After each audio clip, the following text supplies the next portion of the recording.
So wait, are they? Okay, I'm coming. Be classified as plagiarism or academic dishonesty.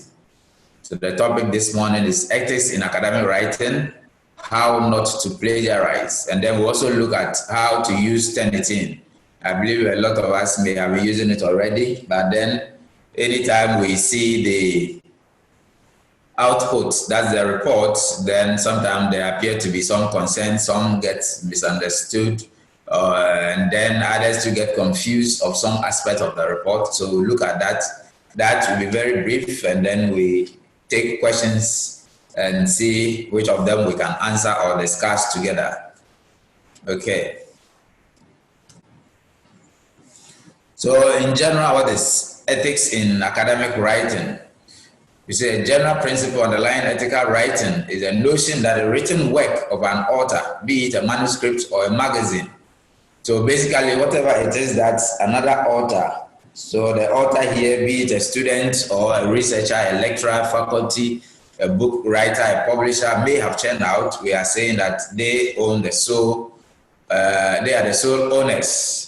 They own the authorship to that output, and then they and the readers or those who consult that output must be shown some respect and credence.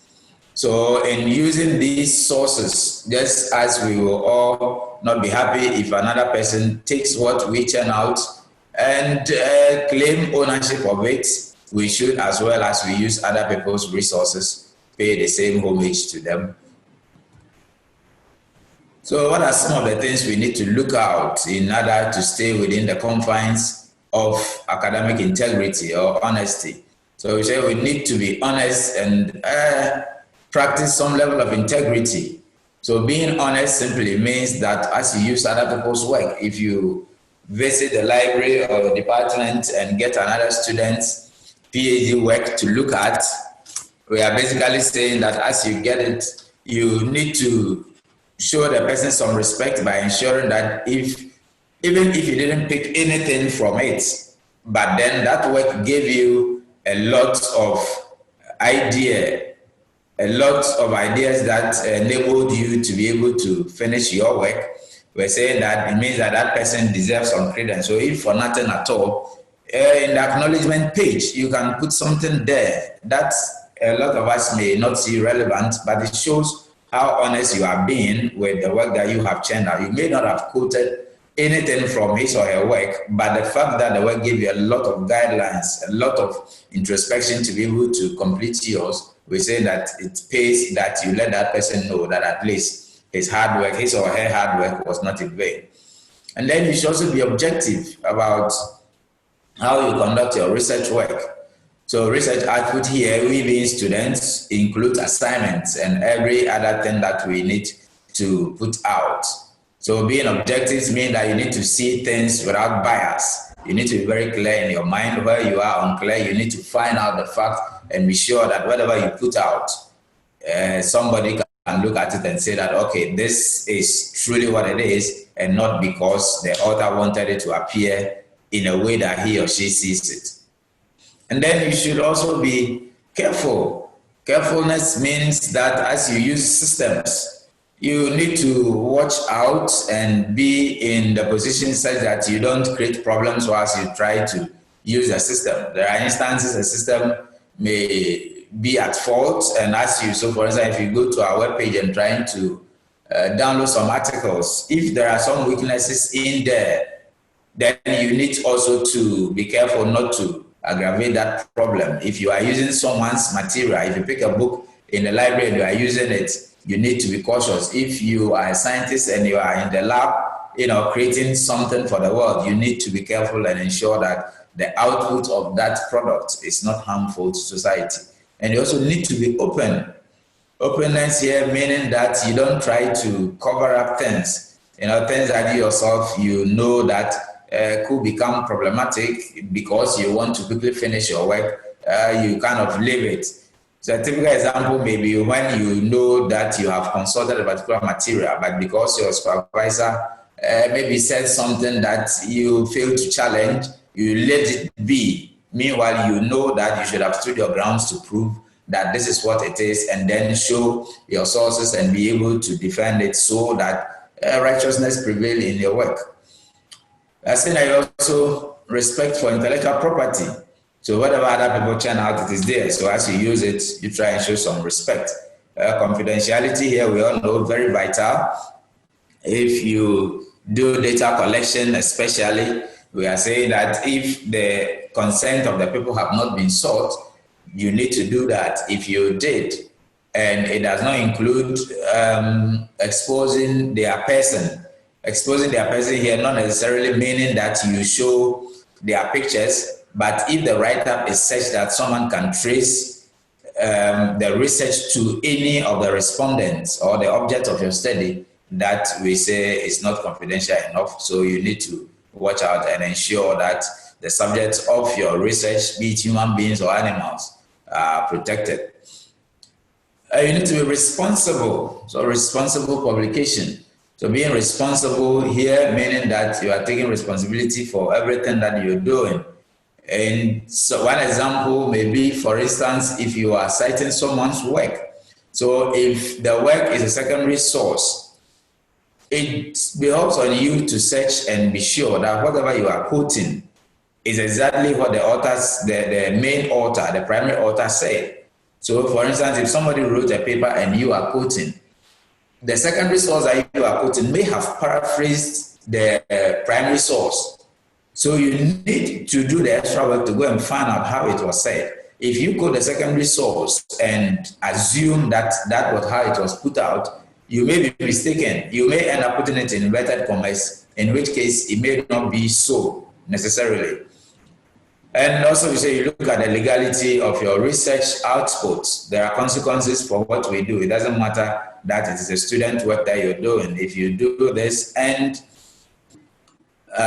certain issues concerning legality arises, you can be taken on. So if this legality issue can be, part of it can be if the university thinks that you may have plagiarized and put the university's name into disrepute, they can call you for action, part of which, if you look at the university's policy, includes dismissal, withdrawal of qualification and all that. And then you also need to look at the element of trust. So the element of trust here has to be among students, colleagues on the project work, students and their faculty. So if there are instances, faculty members may ask us to go and refine some aspect of our work, to go and consult some document to be sure that what we are putting out is what it's supposed to be. Sometimes it's been found that some students try to cut corners, find a way to draft the thing as though that is the truth, but it may not be. If you do that and you are found out, what it means is that you may not be trusted. I think early this year there was some faculty member in one university outside the country, I've forgotten, whose article, was red flagged, and they had to withdraw the article. Another was sacked from his university and all that. Once you do that, what it means is that anything you put out going forward, nobody will have confidence in it. And if you do that and the supervisor finds out, there's not going to be trust. So meaning that even if you have done the thing right, there's that lack of trust in there always against your name. And then we also talk about courage.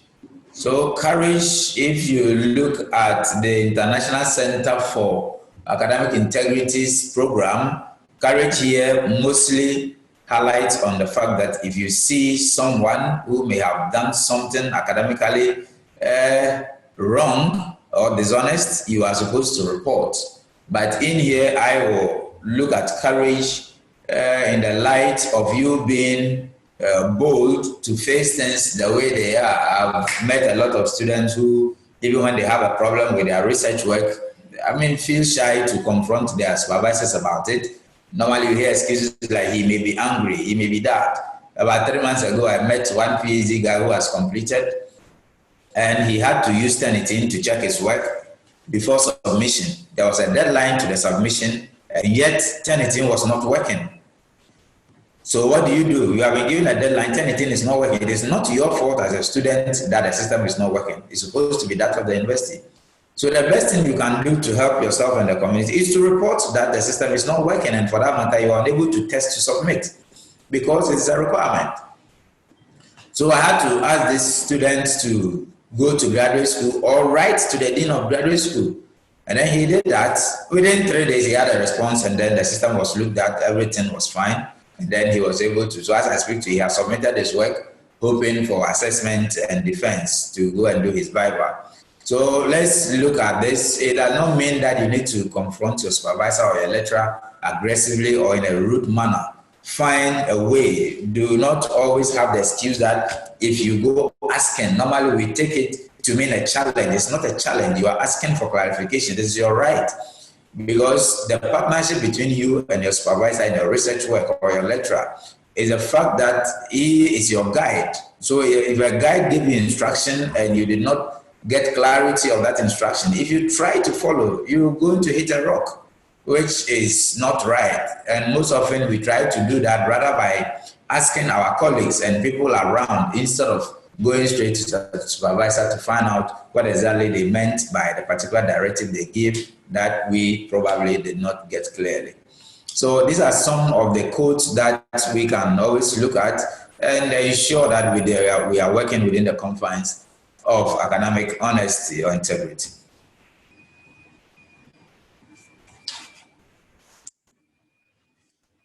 Okay, so one of the other things we need to look at in abstaining from plagiarism or academic dishonesty is referencing, which we all know is very important.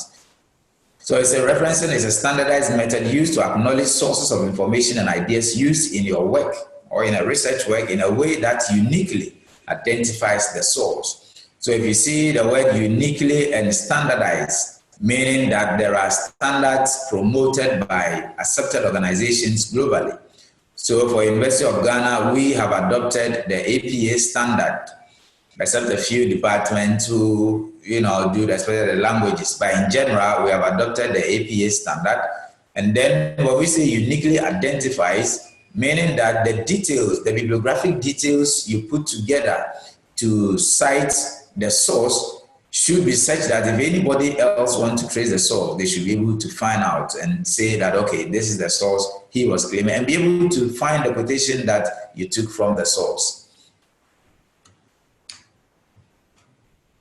So these are some of the examples of referencing standards that we can use. So right here we have Vancouver. So Vancouver is a type that normally shows you the numeric in-text reference, where when you read the textbooks, you normally see a superscript, 1, 2, and those things. So it numbers the reference, the in-text reference per when they were cited. So the first one you cited in the work is going to be 1, the second 2, like that. And then you are given a reference list. And then the APA and Harvard and all those. So as I said, we have adopted the APA reference style in general. So it's that each style or format includes the same basic parts of citation. That's the bibliographic data that you use to cite, only that the arrangement of the data slightly vary. So they may not be arranged the same, or the data may be short of just a character, a punctuation, or some word or some data item. So what do you do when you're citing and referencing? You say do not combine styles. So as the University of Ghana has chosen the APA referencing style, except if your department of supervisor asks you to do otherwise. And if it so be, then it means that whichever one that you are asked to use, you use that religiously, just that, and you don't combine let's say APA, and then at some point you are using MLA or using Vancouver. If you started with APA, which is the standard, as I said, unless your department advises otherwise, then that is what you use throughout.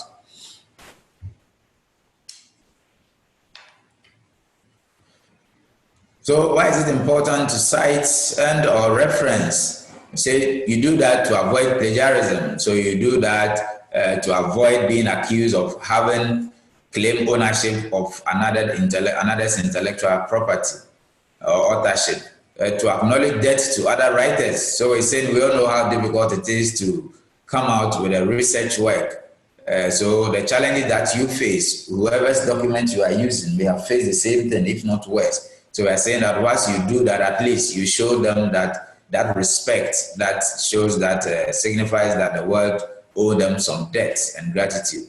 To verify quotations. So to verify quotations here means that once you cite and reference, you are telling the reader that if you need to authenticate what my claims say, then these are the sources you can contact, just so to be clear. And they will say to enable all those who read your work to locate your sources. So basically similar. So if anybody else also is working and they want to use your source, so meaning that you also help other researchers to find sources easily as you reference and cite in your own work. To enable readers to follow up and read more fully. All right. So if somebody read a piece of quotation in your work and they feel that that is very instructive, they can follow your reference to go find the primary author's source and also further educate themselves. To demonstrate to the body of knowledge upon which your research is based. So once you do that, if you cite and reference other authors, we are saying that you are demonstrating that whatever claims you may have made or whichever write-up you may have churned out is not something that you brought out just by exaggerating or writing on top of your head, but this is something that has been established and accepted in the research world. Okay, so what does the University of Ghana plagiarism policy say? So what is plagiarism? So the University of Ghana's policy defines it as to represent without acknowledgement of its authorship by another, an expression of an idea or work of another in any academic examination or term test or in connection with any other form of work attributed to an individual, such as a publication, invention, or creative work.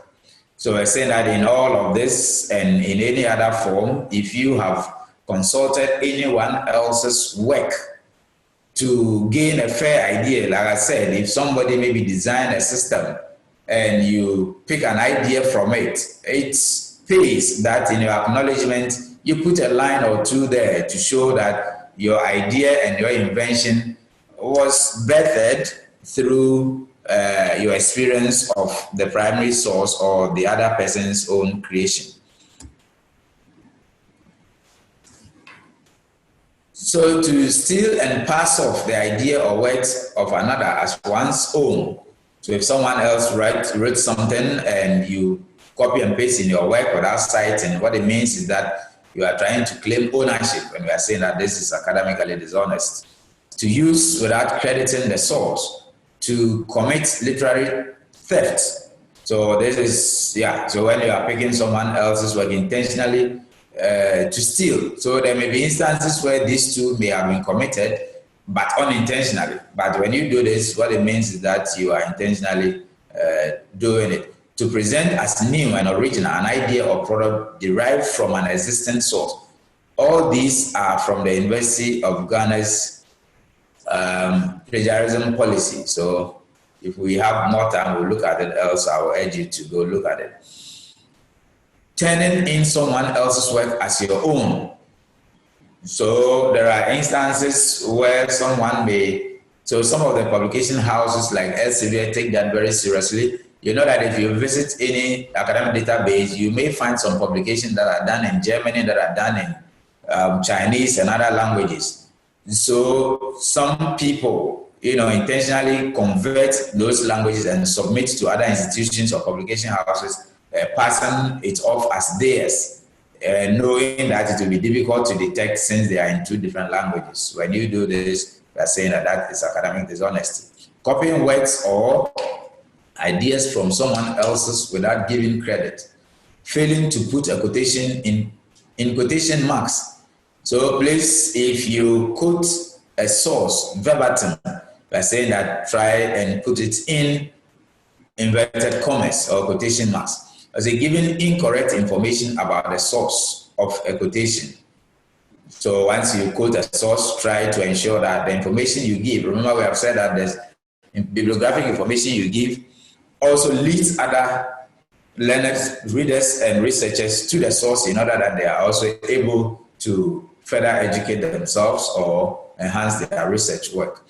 Taking passages from your own previous work without adding citation. So that is what is known as self-plagiarism. If you wrote a previous article and you are writing another and you just copy some things from it, you need to cite your own self. If you don't do that, it's also considered academic dishonest, which is normally tagged as self-plagiarism. What constitutes plagiarism? Changing words, but copying the sentence. Okay, so you copy sentence, someone's text, and then you try to. So basically, looking at something like paraphrasing. There are instances where you can paraphrase to the point that someone can hardly trace it to the original source. But we are saying that being trustworthy, being truthful, being honest, once you do that, try and cite the source. And I will always advise that you do this immediately. If you paraphrase a source, a quotation, please cite it immediately. Because if you don't, it will be very difficult to trace back. These are some of the mistakes some of us do, and sometimes we get into trouble. Sometimes you start the work with the intention that you get to a stage before you come back and do the citations proper. Please, it is always important that you do your citations immediately you quote the individual.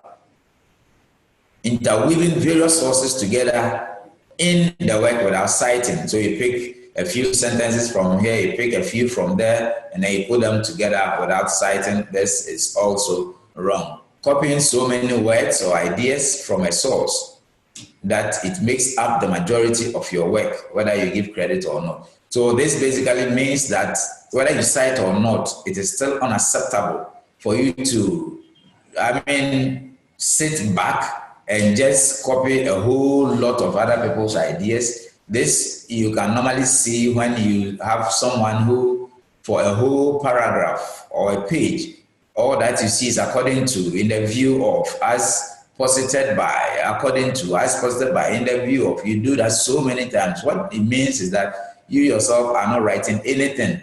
But the baseline here is that you are the one who told your department that you have a topic to research on, which you think will help the reading community or inform and improve society.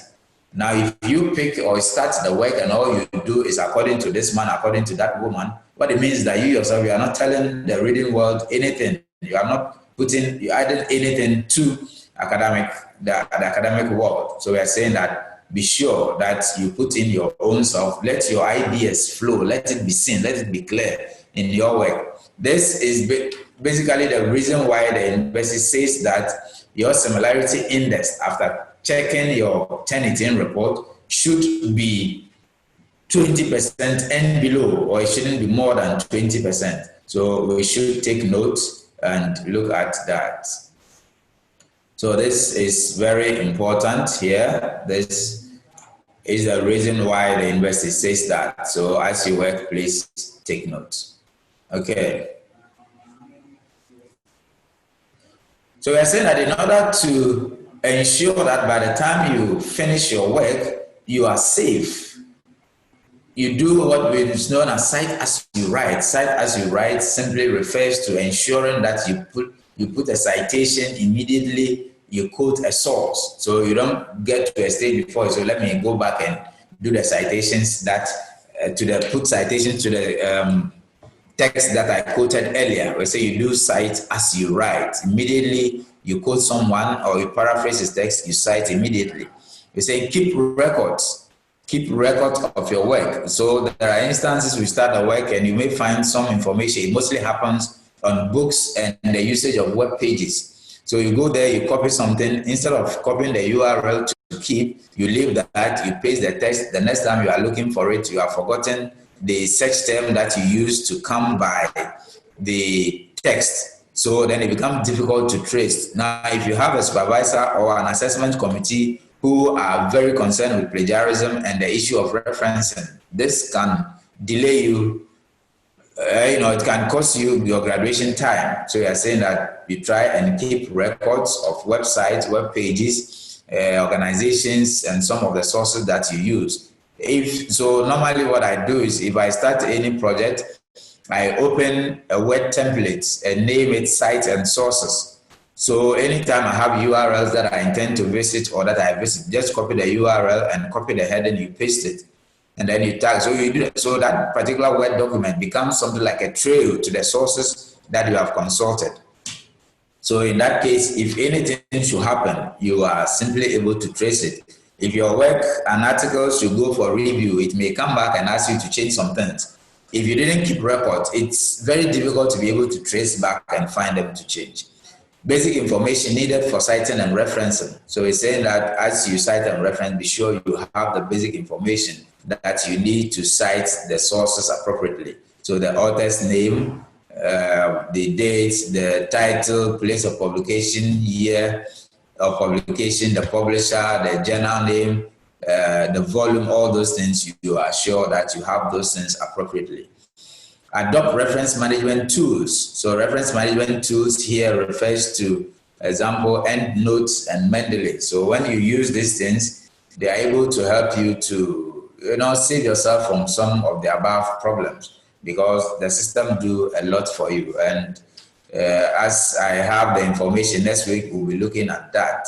We'll be looking at Mendeley. So those of you who are using it, if you have some questions on it as we do it, we'll clarify. If you have some challenges, if you have not used it before, you try and tackle it and ensure that we'll do it practical so that you'll be able to follow through and apply it to your work.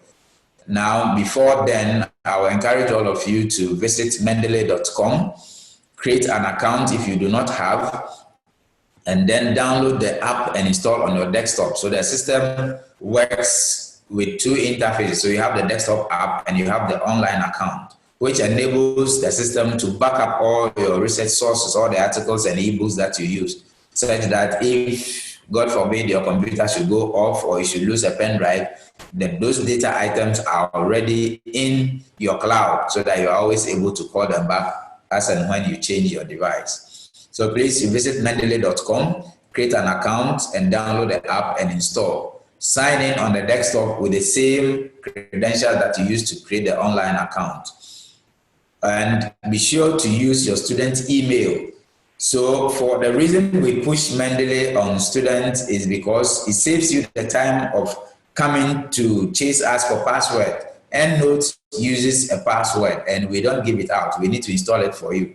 Imagine the number of you coming to the Research Commons for installation. It's bothersome. So Mendeley, the only activation key you need is your student email. So use your student email to register, and then the system recognizes you as a subscriber and then pushes you into the advanced service mode. Okay, so let's look at some of the basic information that are needed for citation. So this, as you have here, is a book, and this one is a journal. So you can see the book is mostly shorter. So you have the author, the year of publication, the title, the publisher, place of publication, and then if it's an edited book, you have the details in there. So you need to show the edition, and then you can see the details for journals. And then, so these are the reference styles. So if you look at, so this is Harvard and this is APA. So what difference do you see? So you see Harvard surname, comma, and then you abbreviate. You come to APA surname, comma, you abbreviate. There's a full stop. There's a full stop. Please pay attention. And then the year is in bracket, same. And then the title. So what you see here is that in Harvard, immediately after the title, there is no full stop. But in APA, immediately after the year in bracket, there is a full stop. But in Harvard, there is no full stop. Immediately after the year in bracket, the title comes with a comma. So these are some of the basic differences that you may see. If you don't pay attention, they may miss you. And if you have somebody who is very curious as a supervisor, you may have challenges with your references. And these things normally comes up at the tail end of your presentation or your write-up. So when you have done and submitted, then that's when these things come up. When your colleagues are leaving campus and hoping to come back to party their graduation, you are still working on references. So we advise that you take your time to do these things rightfully so that it saves you that time and stress. So this is similar. So this is Chicago, this is MLA. Similar, you can take your time and look at it. We'll share these slides with you. So reference management tools.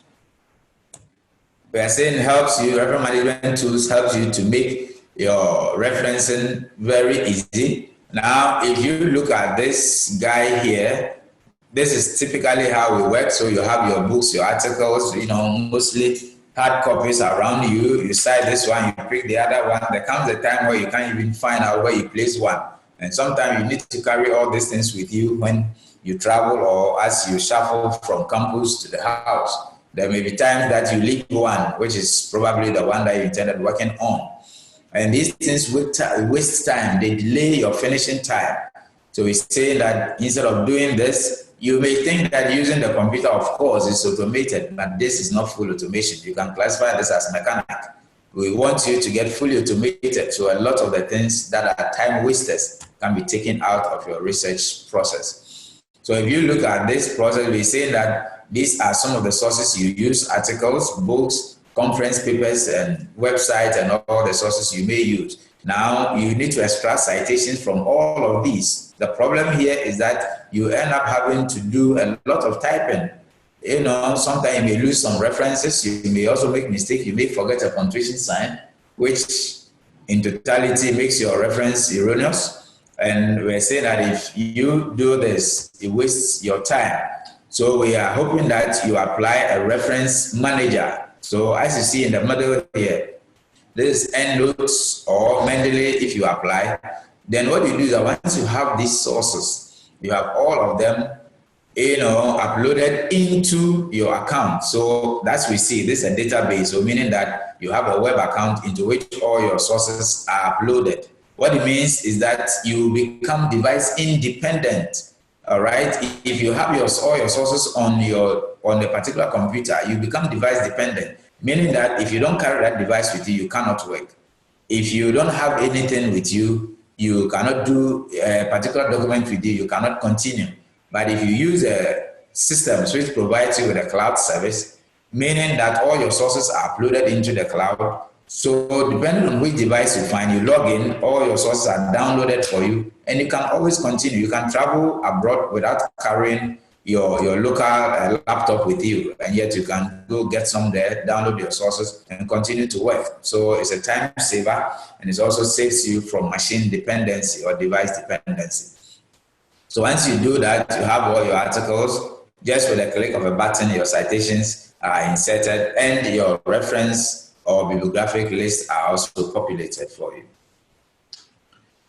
How do they help? So a reference management softwares help scholars to create and manage their list of reference for research projects. Most tools are designed to organize citations into specific format. All right. So what it means, the system offers you the opportunity to choose a particular format. So as University of Ghana uses the APA, what it means is that the moment you select APA, you no longer think about the reference output, provided the sources you uploaded had all the bibliographic details that the system needs to extract to do the job for you. And then many such tools provide ways to download reference into your So mostly now, if you are not using a reference manager, what you do is download your sources into my documents or into the downloads folder onto a particular source, and then you open and apply them.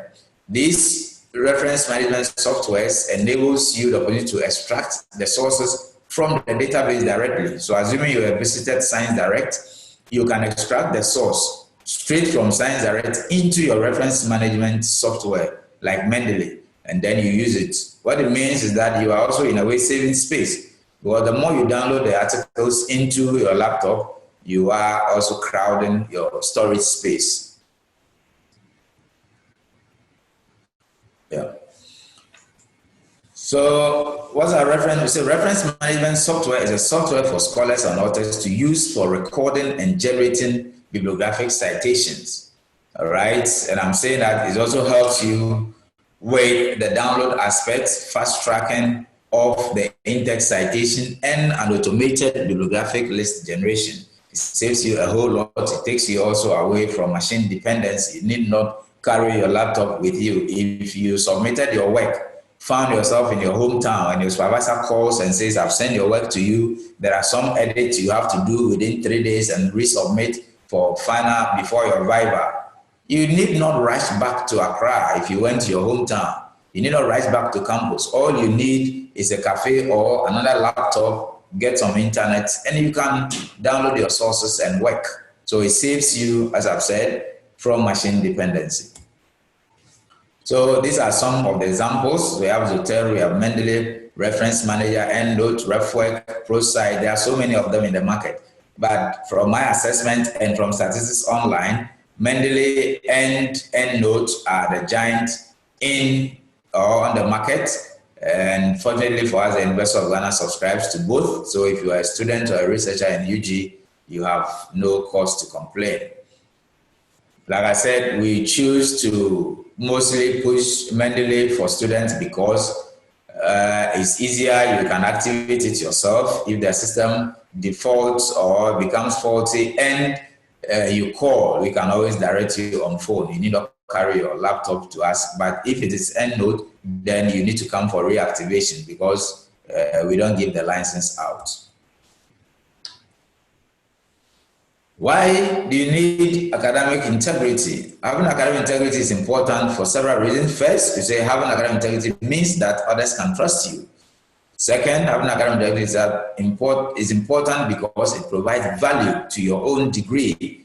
Because what it means is that if you follow the process, you will do your work with high levels of integrity, meaning that if anybody picks your work, they can hold it's dear knowing that you have gone through the rigor of academic research process to churn out that work. Employers, we're saying, prefer to hire, so assuming you are applying to work in a research institute or to become a faculty, most definitely your research output will be looked at. And if you are found not to follow due research process, that chance, it may be difficult to get. Okay, so using the TurnItIn software, so we are going to look at how you can use the TurnItIn software to test your work to ensure that you are within the university required standard, which is 20% similarity index. So if you have some questions, let's finish and then we'll take all the questions and answer as long as we can and then we end. Okay. So all this is, so you can see this is... Yes, sorry, the questions are on the Q&A session. So they've asked some questions there. So just in case you are going on, you can actually refer to no problem. So what I want you to do is that when we finish, you take note of those questions and then post them so that I can be doing the research and answer them. And then also those who raise their hand, you take it and then get them to speak. You cue them and get them to speak. Okay, very well. Thank you. All right. Thank you so much. Now, what is TurnItIn? Now, there is. I've met a lot of students with so much misconception about TurnItIn. It's better now when the software was adopted. I mean, you meet students who say, "But why? Even the software, even my name, the system highlighted my name. Why should that be? All these things is a challenge. Why is the university putting us through this much stress?" That is not the intent of the university. Now, the TurnItIn is essentially a text matching system. Text matching system. The report generated identifies those sections of the text that matches another or other text source in the TurnItIn repository. The overall total of text match will be expressed as a percentage. Okay, so what this means by text matching is that when you submit your file or your work through the system looks at the content of your work and then compare it to the ones that are in their repository and also other sources online, every other information resource online that the system has access to. So that's what it refers to as TurnItIn's repository. So it has its own database into which it stores every single project work that is passed through the TurnItIn system. So what it means is that if you submit your work today, the final draft, when it is submitted, TurnItIn is going to store a copy of it in their repository. Once that is done, if another person also tries to steal your work and submit, the software is going to arrest that person and alert you that this work has been submitted by someone else. So if you look at it properly, it means that whilst the system tries to arrest those who may want to plagiarize or steal your work, it also protects you from others stealing your work and also protect others from you as well. But the system does not call anybody a criminal. Everything you see in the system's output is suggestive. All that the software says is that, hello, author, I have found this piece of text, this string of text, and it is matching exactly a string of text in another work by this name or by this title or by this author.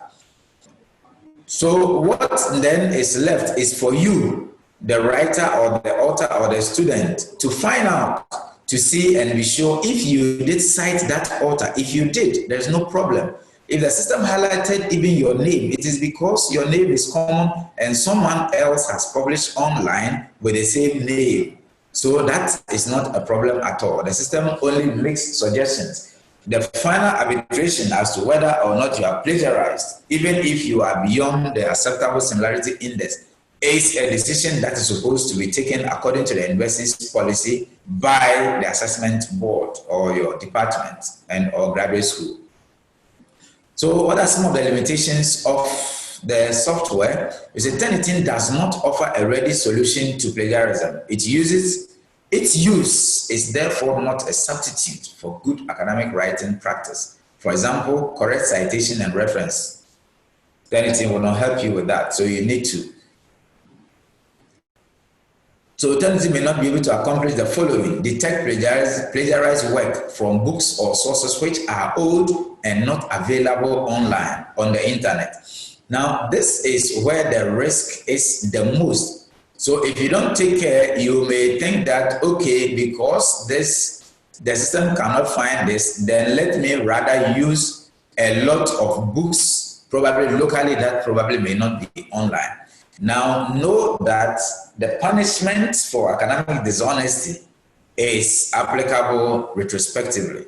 So it doesn't matter how many years that time passes, if you are caught, your certificate or your qualification can be withdrawn, or whatever punishments or sanctions thereof can still be applied.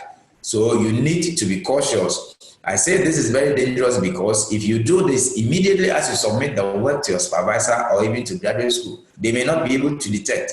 And this goes mostly to the thesis that we refer to when we are writing our own. 3 days ago, one of our faculty members called and had the same complaint that she suspects some students may have been looking at her work, but she hardly sees, references pertaining to that.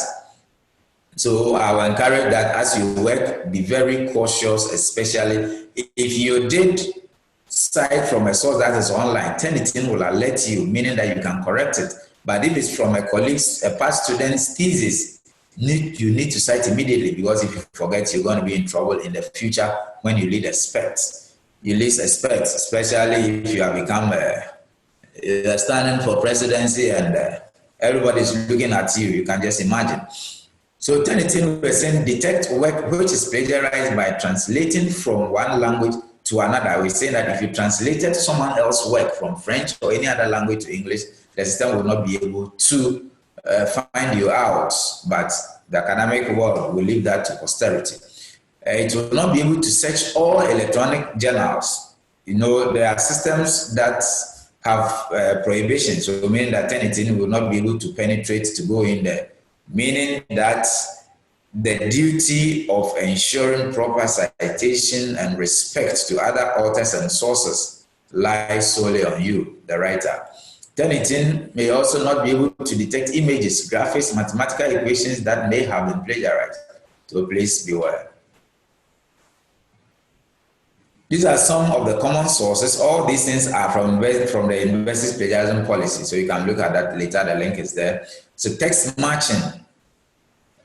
So unacceptable percentages of text matching. So if there's some find too many quotations, copy and paste materials from the web. All right, these are some of the sources or things that if you do, you can be found to have plagiarized. Paraphrasing, if you paraphrase and you do not cite immediately, you can forget. So please take note. Copying the work of others.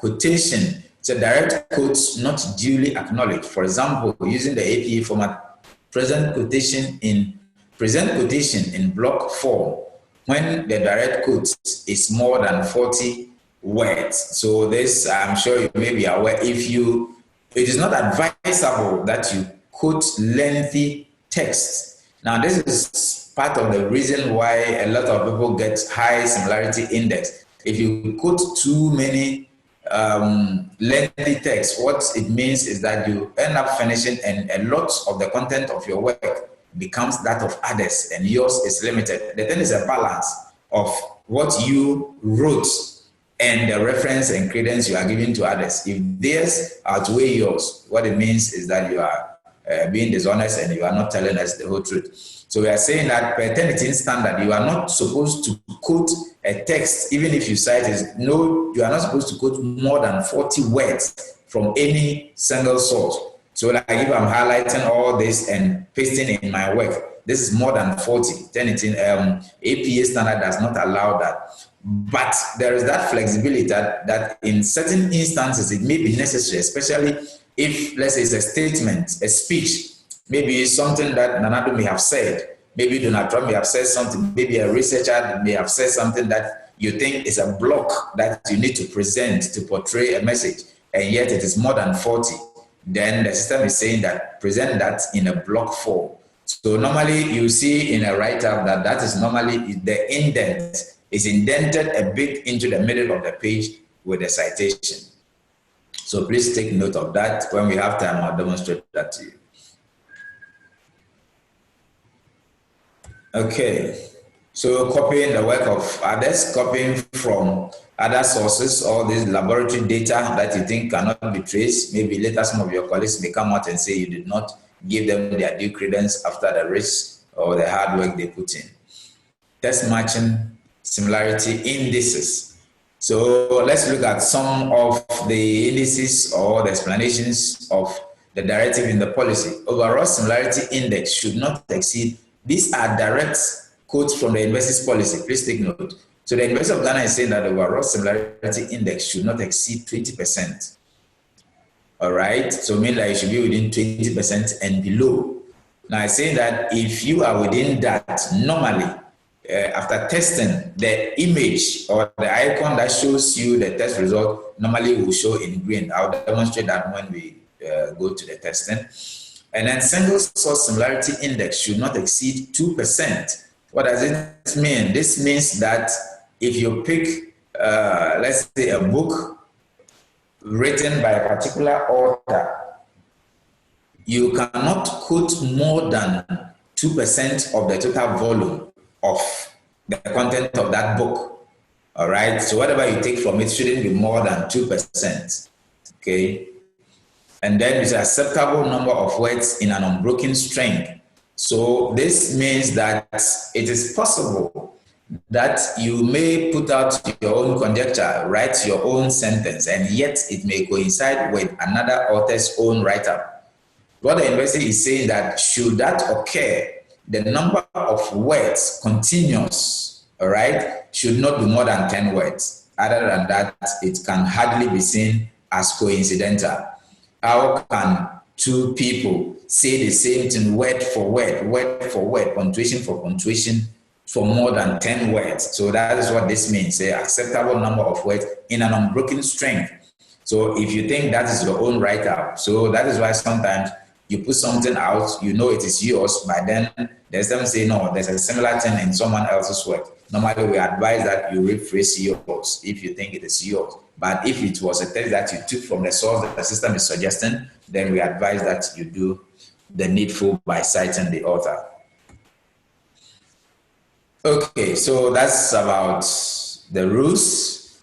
You can keep your questions till when we finish. So at this stage, I'm going to take you through, especially those who have not used the TurnItIn to test their work before. So this day, I'm going to take you through how to use it. So this first stage is about how to join.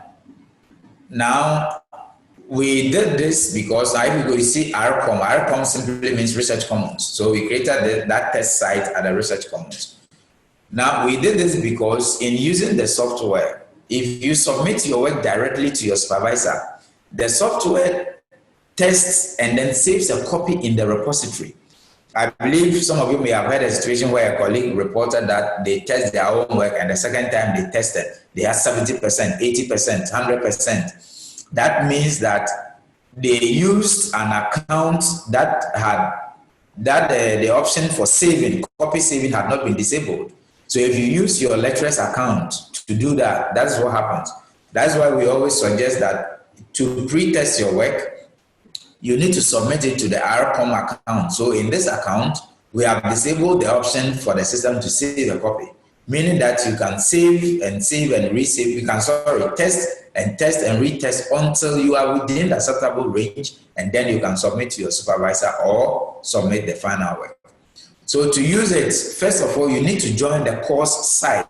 Remember that in some universities, the students and users and faculty, they have an account, a special account on TurnItIn where they visit directly. But for University of Ghana, our account is integrated into our learning management system known as Sakai. So meaning that to get to TurnItIn, you need to go through Sakai. So you need to join the RCOM account to be able to test. So in doing so, you say you visit sakai.ug.edu.gh. And then when you do that, you sign in using your student ID and your MIS password if you have not changed it. Once you sign in, you go to, so this stage is when you have not used it before. Okay, so then you select membership. So membership is normally displayed at the left pane, and then you click on joinable site. I'll demonstrate this live. Click on joinable site, and then you click on join to join RCOMs. So once you do that, you have become a member of this test course site, meaning that you can always log into it and then submit your work for testing. Okay. Now submitting the file. So after you have joined, this stage is showing how you can submit your file. So then you log in as you have already done. You select RCOM, then you click on assignment on the left pane. Click on plagiarism checker, and then you scroll down to choose file. Click on file and then browse through your system wherever your file may be. If it's on your pen drive, you locate it and then you click on submit. Now we put here first time. When you do it for the first time, the button for submitting will read submit. Now after that, subsequent submissions, you are going to see resubmit. It's going to be the same process. So RCOM, assignment, plagiarism checker. And then the most important thing you need to take note is that if you submitted something and you need to resubmit another, you need to scroll down and remove the old one. So be sure to download the report of the old one, and then you click on remove before the system will allow you to click on choose to submit another. And then after attachment, you click on resubmit. So after that is done, when you log in back, if you want your report, the report, if all other things being equal, it shouldn't take you more than 15 minutes. At most 20 minutes, the report should be in. Now, once that is done, so when you log in again, normally the interface you log in to submit, after clicking on plagiarism checker, then you see this interface. Under TurnItIn report, you see this flag here. You can see it is green, as I mentioned earlier, meaning that the document that was submitted, after assessment, the system finds the document to be within the University of Ghana's similarity index range, which is less than 20%. And then how do you download the reports? So you download by going through these steps. Let me hurry and then take you through this live so that it doesn't become abstract. Now, this is what you should also know. So the similarity score. Now, when you check, so mostly this happens with the sciences because a lot of the things, especially those who do their work from a lab result. So normally when it is blue, so as what I showed you here, up here, if this icon here is blue, it means that there was no matching. If it's green, then it's within this range, okay, 24 and below. That's TurnItIn, but University of Ghana says 20.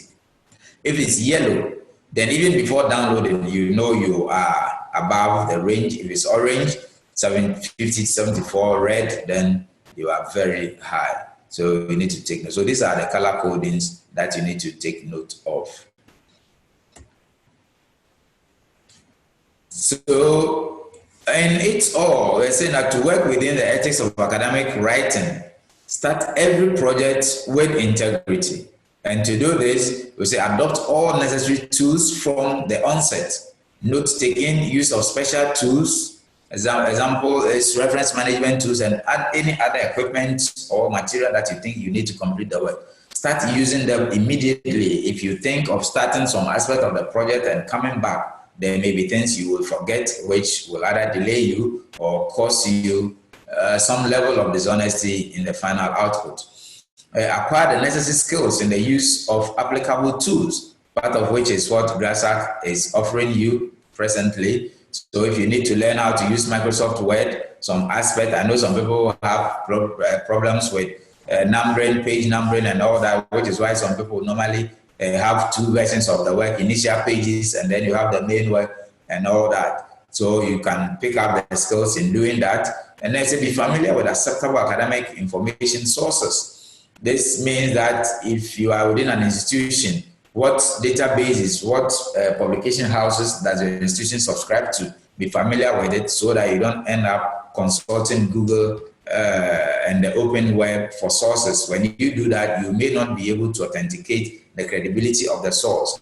Any item you get from Emerald Insight, Science Direct, Taylor and Francis Online, JSTOR, and all those acceptable databases, these are all credible databases that you don't even need to think twice because the academic community has assessed the sources within them.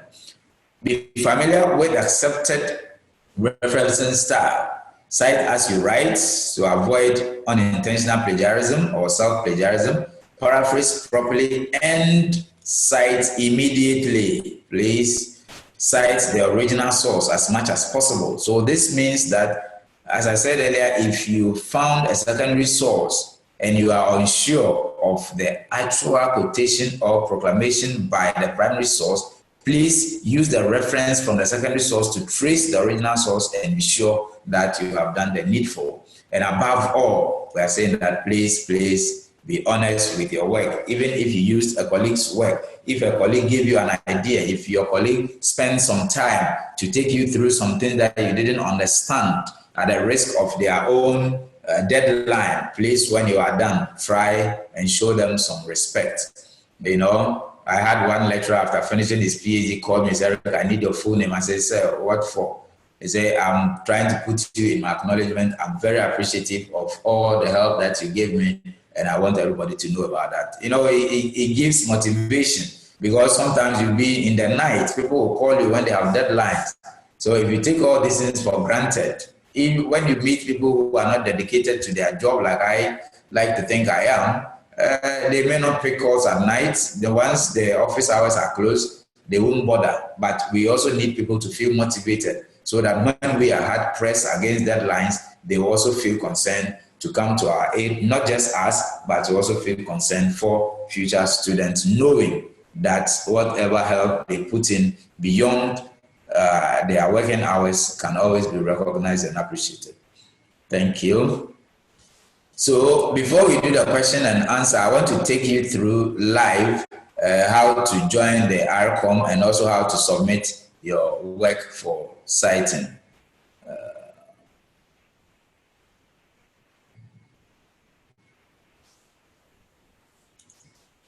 Okay, so let me get my browser.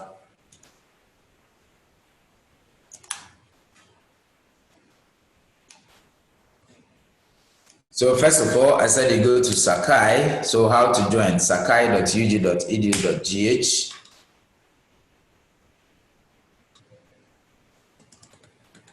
And then, a moment. This is Africa Internet. Just like all our systems, you need patience. Okay, so once you hit this interface, as a student, you enter your student ID. So I'm going to use my staff ID and my staff PIN.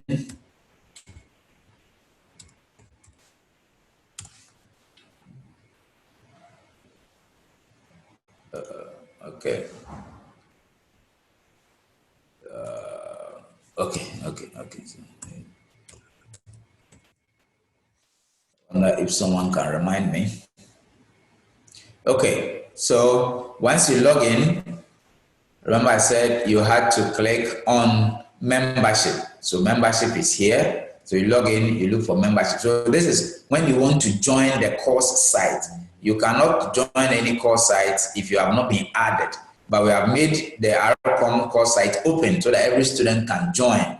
In order that you are sure to test your work, pre-test your work before you submit the final one. So I click on membership. And then so you see these up tabs here, my current course site. So these are sites that I am a member of. So you can see that I'm already a member of RCOM. Okay. So then you come to official course site, but I want you to come to joinable sites. That's the site that you want to join. So joinable site, if you are not a member of RCOM already, so you come here and then you see RCOM. So there's a new current one. Now, if you go to my course site back, you see that I'm a member of RCOM 18-19. So this means that this is a 2018-2019 academic year. If you use it, it will no longer work. So you need to come back and then join the current one, which is the 2019-2020 academic year. So I'm going to click on join. So join now.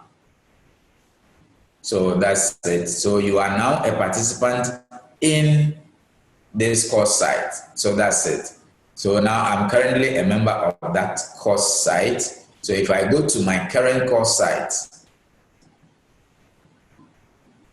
you can also find your sites from up here. So if I go to my current, you see the RCOM, where are you, Jack?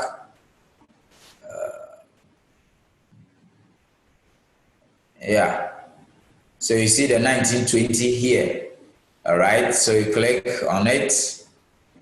So now I have joined. So this stage is how to submit your work for testing. So I click on RCOM from here, or you can get it from here. So it means this is a course site I've chosen. Then you come to assignment. So this current process, how to submit the file, assignment, and then plagiarism checker. And I'm saying that you scroll down, okay, scroll down and click on choose file. But maybe I don't have it. And then you browse to find something. What's my current project?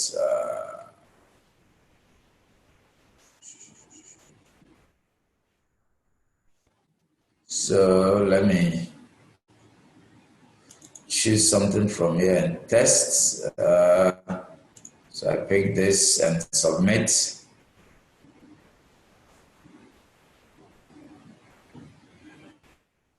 Okay, so once you submit, this is it. So because I have not used the 2019-2020 course, I see read submit. So this is the file having been attached. So I click on submit to send it. So if we spend, yes, so the file has been submitted. So after doing this, if you need to check, you can log out. Later, if you need to check, you log in, you come back, you go to RCOM, and then you go to assignment, and then you go to plagiarism checker. So this is where we are. This is where the report is supposed to show.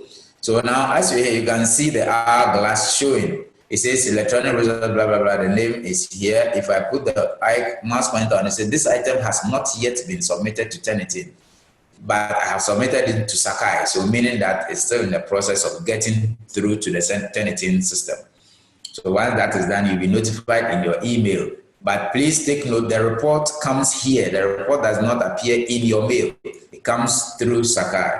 So you need to log in back to Sakai. So once it is ready, it will change into that flag-like icon I showed you earlier. And then normally to show the similarity index or the color corresponding to the index level. Thank you. Now, assuming I want to submit another file, means that I need to click here to remove before. Now you can see that because this is in there, I can't see attach or folder. So I need to remove before that option will be made visible for me. I reattach, and then I click on resubmit. Okay, so that's about how to join the TurnItIn ARCOM course site for pre-testing your work, how to submit the file, and then how to download. So let's take the question and answers and then do the discussion, and then we'll see if the report is in some few minutes. We'll look at it. Else, I'll get you a pre-downloaded report, and then we'll go through and discuss it. Thank you. Mr. Moderator, can we start with if there are any questions? Thank you for your attention. Thank you very much, Mr. Eric Amponsa. So I'll start with the Q&A questions, and then for my colleagues, if they have any question to ask, they can just raise their hand, and then I'll mute them, and then then they would ask your question. So let me read the questions they have asked in the Q&A session. So one of them is anonymous attendee. It says that, what happens if I check on the primary source and that source is more than 10 years old? Do I go ahead to quote it or look for another article or quote that is not that old? That's the first question. Okay, so it depends on the kind of research you are doing. For instance, if you are doing trend analysis, then old sources are not a problem. For instance, the article I just attached is an article that we received from a publishing house. So I'm doing that with some Nigerians, and they said we should change some of the old sources. These are not too old, but they are looking for things from 2014. So even 2010, they're asking us to take it out. So it depends on the research. If you are doing trend analysis, you can't tell anybody to. So it will depend on the range of years for which you are doing the analysis. Else, like a student project like this, it is always advised that you use current sources. So if you go there and it's an old source, you need to look for a different source. What I meant by tracing back to the old source is that, you see, the text you are using from the secondary source belongs to the the primary source, which we are saying probably may be old. So if that is the case, you look for another, because it's the same thing the author is saying. In some instances, it may become necessary, for instance, like models. So if you look at something like the systems theory, systems theory was propounded in 1968, but if you use it, nobody will tell you that it's too old, because it's a standard. We still use Archimedes, we still use all those theories that were dated back, even though there are variations, newer ones, depending on what you do. So you will have to look at it, and some of these things you best discuss with your supervisor. And that is where I always hammer on the issue of courage. In fact, I had that experience with my supervisor when I wrote something, and he sent me a source, exactly what this question is portraying. He sent me a source to use. When I checked that source was referring to what I had used, which he claimed to be older. So then I sent him a message that said, the secondary source you are sending me referred to what I used. It was actually a table for extracting sample size. So he was giving me another source to use. But then when I checked, the source that he was referring to was also referring to what I had used. So then I explained it to him, and there was no complaint. There was no cause for alarm. All right, next question. Okay, thank you very much. So the other one is that, this is from Lewis Ahiaku. It says, what do you do when the in-text citation for APA has, inverted commas, ND attached? Inverted NB. ND. ND, no date. Okay. The next one so this. Okay. Can I proceed? Yes, proceed.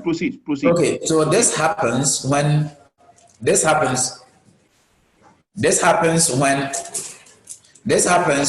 you use an article. Let's say if you are using the reference management software, when you consult an article that has no date, so ND means no date.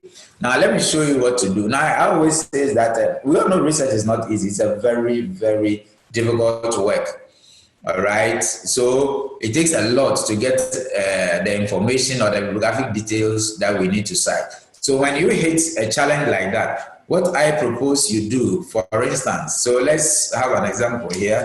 So I go to Google Scholar, which is scholar.google.com.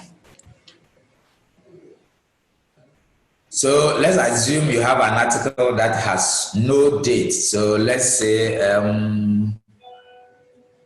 comparative research. So let me just choose any of this. All right. So let's say you were using an article on comparative research.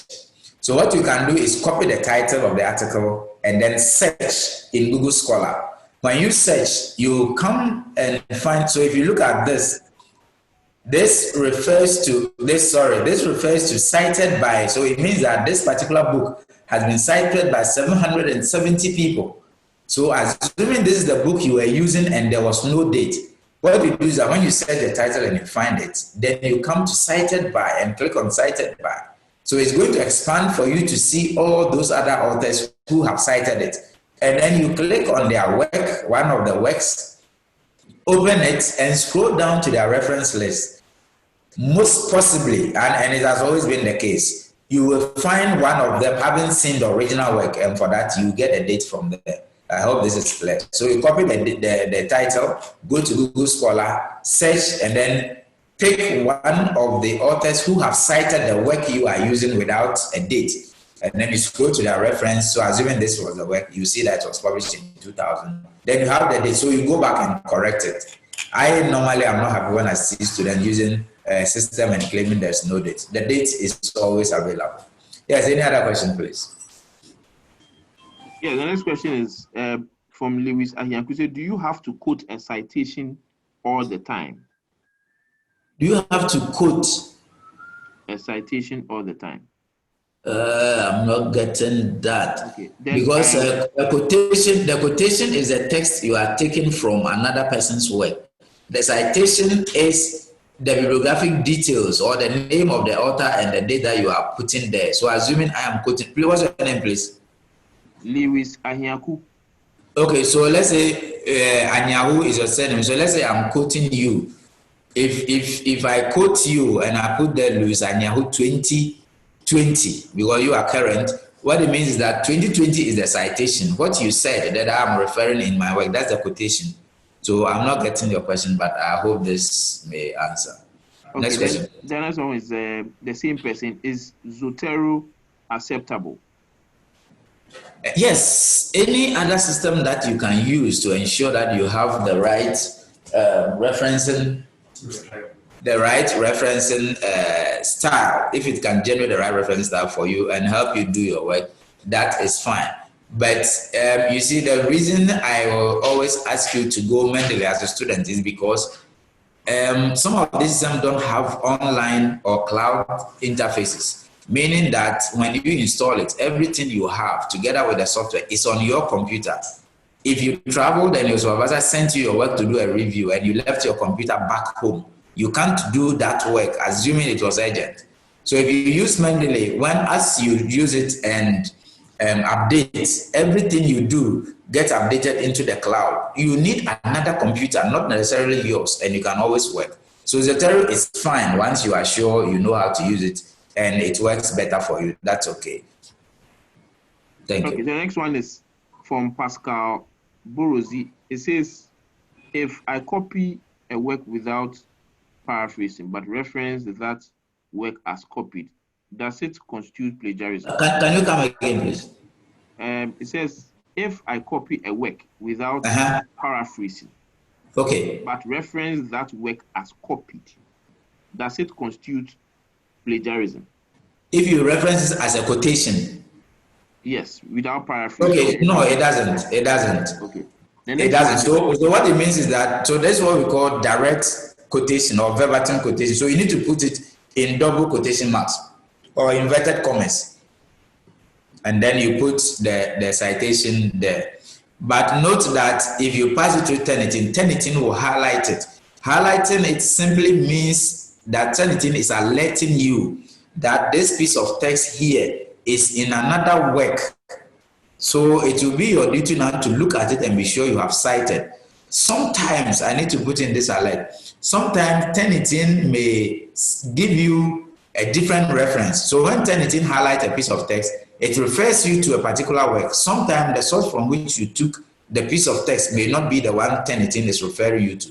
So you need to be confident and know that, okay, I took this text, but I took it from a thesis in my department, all right? But TurnItIn is also referring you to a source online. Now, how does this happen? This may happen in a situation, for instance, when you have written a paper, let's say your PhD thesis. In some universities like UG, you are required to publish from it as you go on. So let's say you have published some part of it in a journal. That part is already out there on the net, but the full work is there, probably yet to be uploaded online.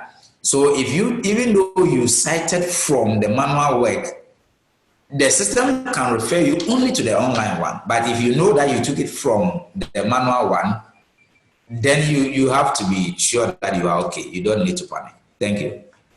Thank you. So the other one is that that is from anonymous attendee. It says, if we complete University of Ghana and we still need to continue with research, would we still have access to our students' email? If not, yes. How do we go about it? No, your student email you can always because you are an alumni, you always have access to your student email. And please note that your student emails are Gmail accounts. So I'm saying that meaning that you have a free cloud storage space of 15 gigabytes attached to the Google Drive.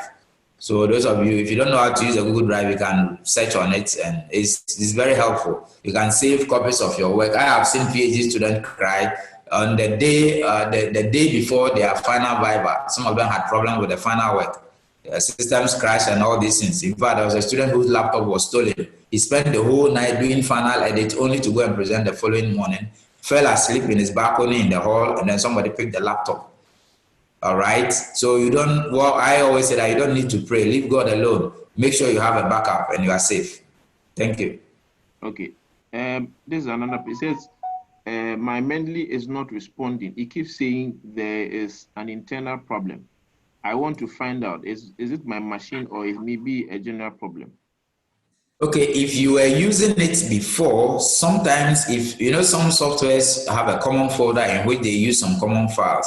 If you have uninstalled some program on your machine, that could happen. A virus could attack that common folder, that could happen.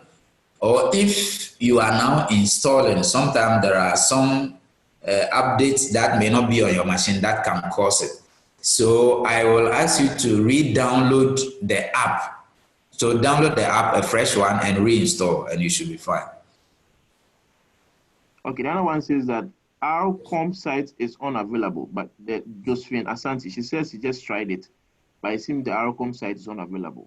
Or is it a network issue? That will be like saying you are hungry when Jesus had just performed the loaf of bread miracle. Oh. I just showed you live. I just did it live for us all to see that it's available. Yes. Okay. I believe you were with me when I did that. Yes. I was with you. Yes, so it's available. It's available. Yes. Next question. Next question. Okay, so I think that, okay. So another one is that now another one was can one submit multiple documents to TurnItIn? No, previously yes, but I think users were having problems, so now it's been restricted to one. So what it means is that you submit one, within 20 minutes you download it and submit the other. That's the best you can do. Next. Okay, another one says from Isaac Dance, we said, can I use the Vancouver which numbers the index citation and use the upper APA for out text citation? Can I use the Vancouver? No. Remember in the intro we said that you need to stick to a standard, and if the questioner is a student of University of Ghana, remember that unless your department has asked otherwise, you are restricted to the use of APA.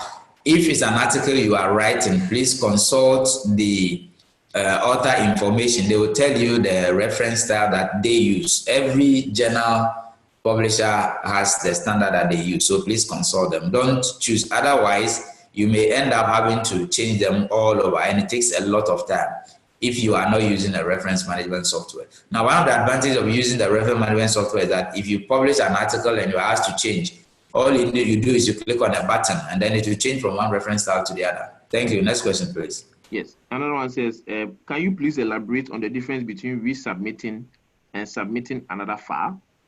All I'm asking is, if in case you have made changes to a file you submitted and want to resubmit it, how different is this process from having to submit a new file after another file has previously been submitted?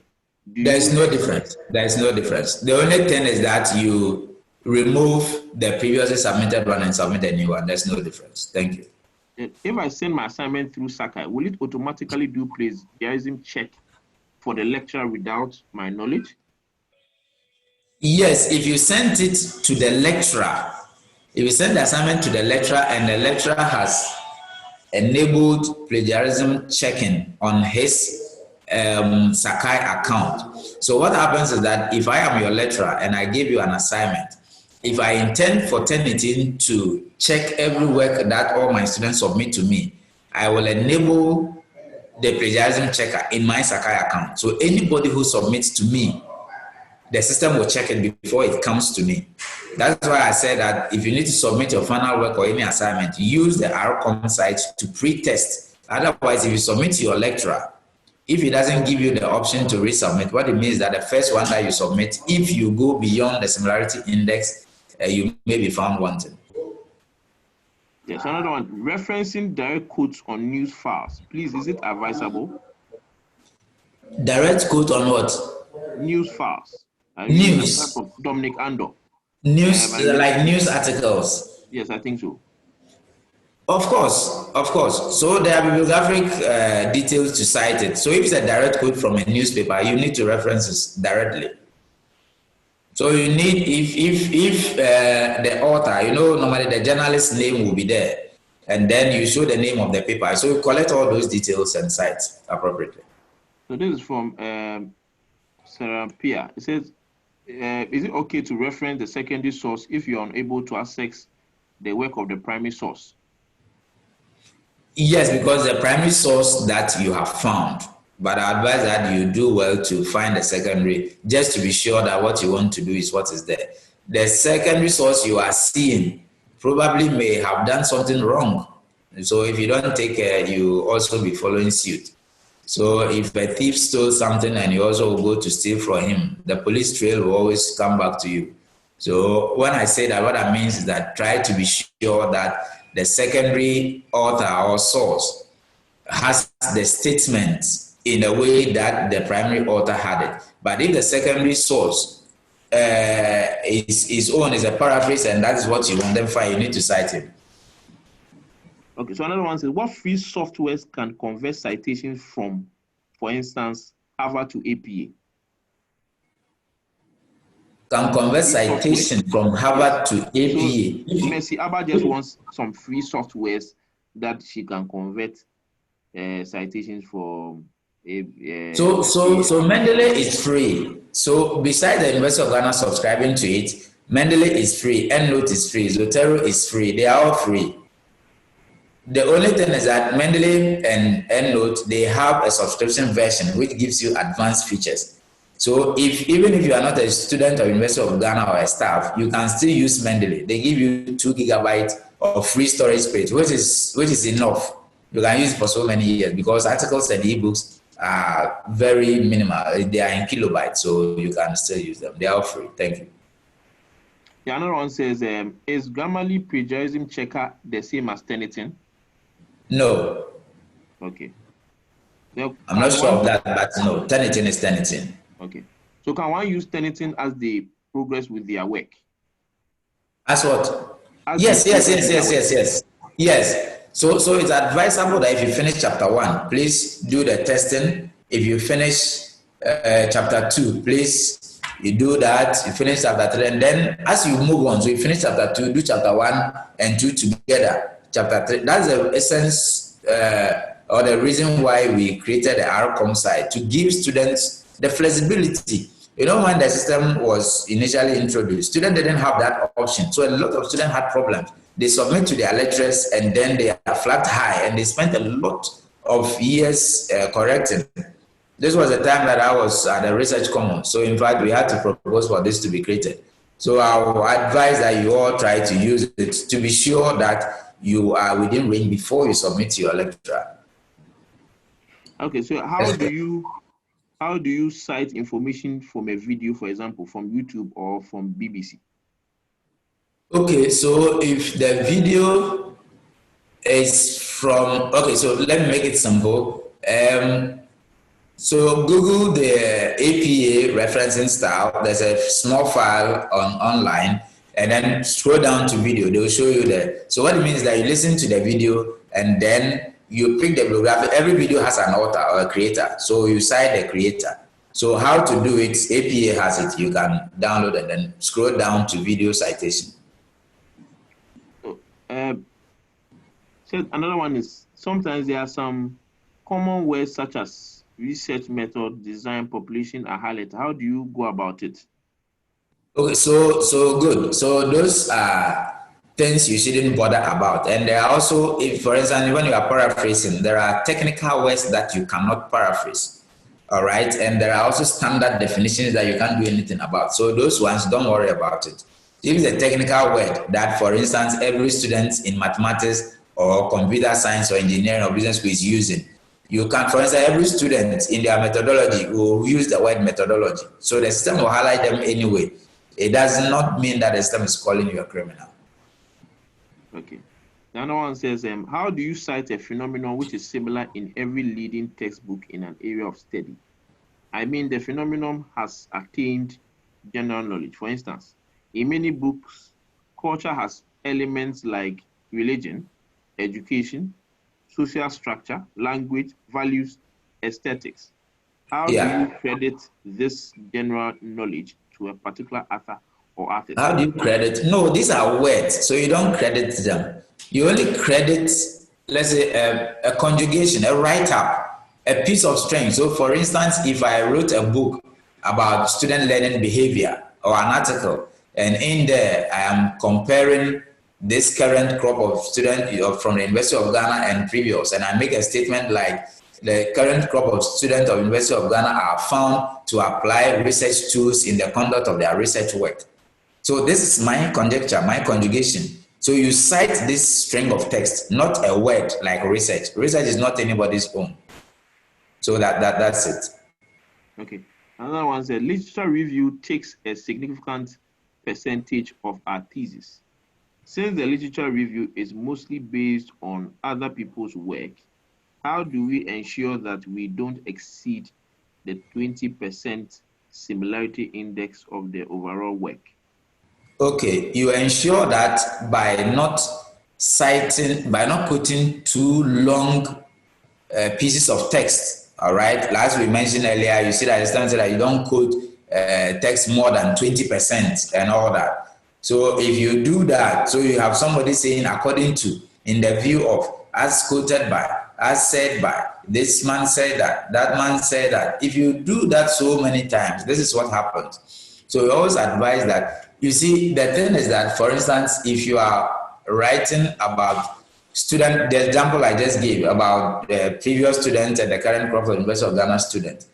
Now, in doing the comparison, after saying that the current students are found to use research tools in the conduct of their research as compared to previous students, you are saying this, but you also need to know that the previous student did not have access, or you need to find out to see how much research tools were available during their time.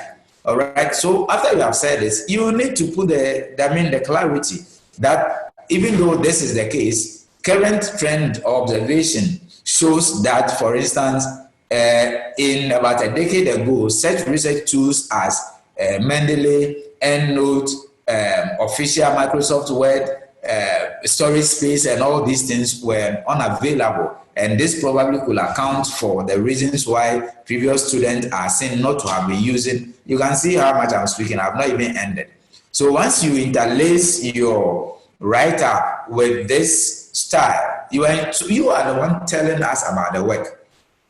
Remember, literature review has to do with not just about quoting people. It's about telling us the fine line between what has happened, what is happening, and what you are seeing currently. You need to make all those things clear. But if you end up just doing according to this man, students are currently using a lot of tools. Some are using this according to that man. Some are using it according to this. Then you are not saying anything.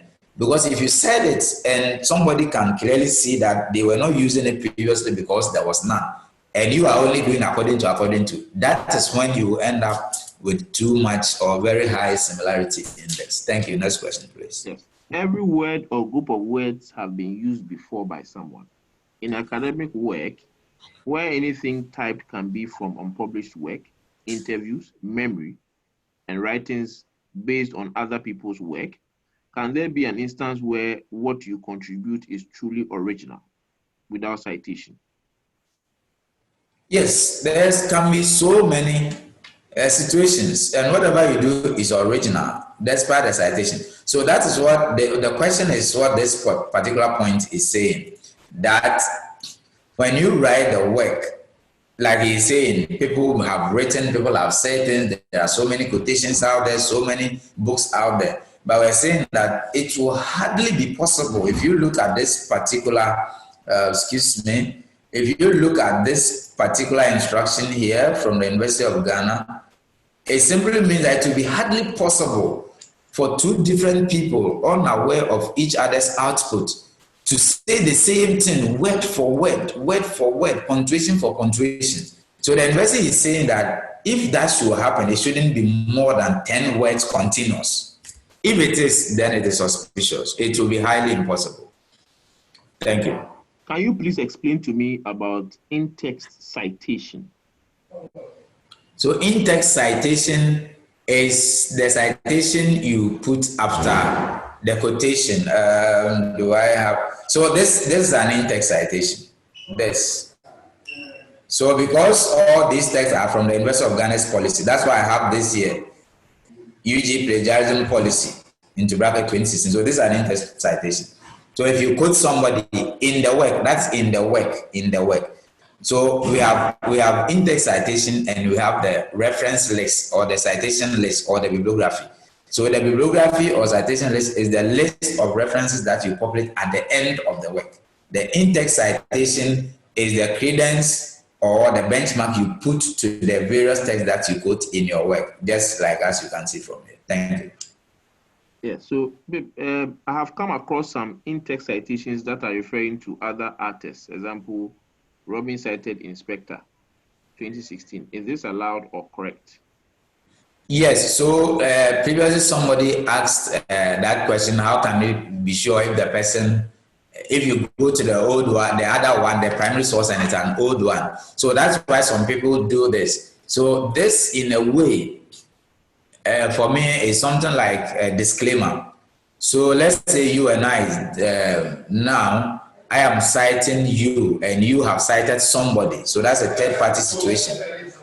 What it means is that, so when I say, when you saw a writer says, for instance, Eric citing Benjamin or Amafo citing Amponsa mentioned that, meaning that what you saw, all right, is Amafo's work. You did not see Amponsa's work, but you are letting us know that when Amponsa, according to Amponsa, Amafo said this. So you currently will cite what you saw, but make reference to the primary one. That is what that means. So it's in a form of disclaimer, because if any reader goes to the primary source and realize it was not the same, you are saying that according to the secondary source that you quoted, that was the situation. If that happened not to be the case, I think you can be forgiven. Thank you.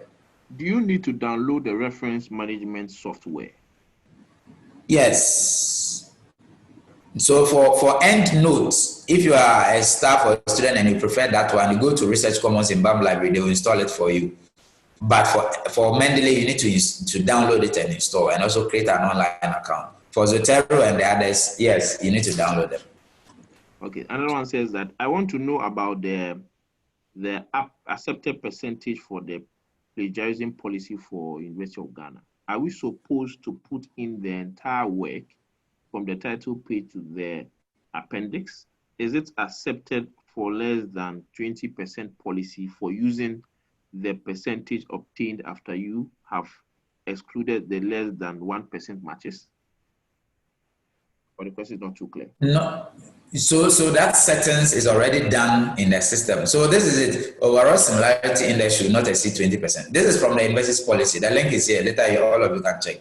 So the university policy that it shouldn't be more than 20%. So you need to be watchful. That's why I'm advising that you keep testing as you work, as you finish your chapters unfolding. Okay, another one says that, are there databases that will help a legal research apart from Hen Online? I always find it difficult getting articles which are not in Hen Online.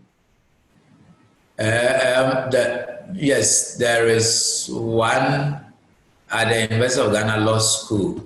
So I've just forgotten the name. I'll try and see if it comes, I'll mention it. Otherwise, you can consult the law library, they'll get it to you. Can I merge two documents using the same referencing softwares? Or do I have to add references manually? I ask because sometimes we are working on the same research in 2 or more Word documents. Okay, so this happens, you can. So what if you look at when you cite with Mendeley, when you cite, the citation has a special highlighting. There's a code beneath that. So once you merge them, all you need to do is refresh. Once you refresh, the system will bring the references, because the reference lists are in your software. The reference sources are in your software. So once you refresh, it will bring them in. It will bring the reference list.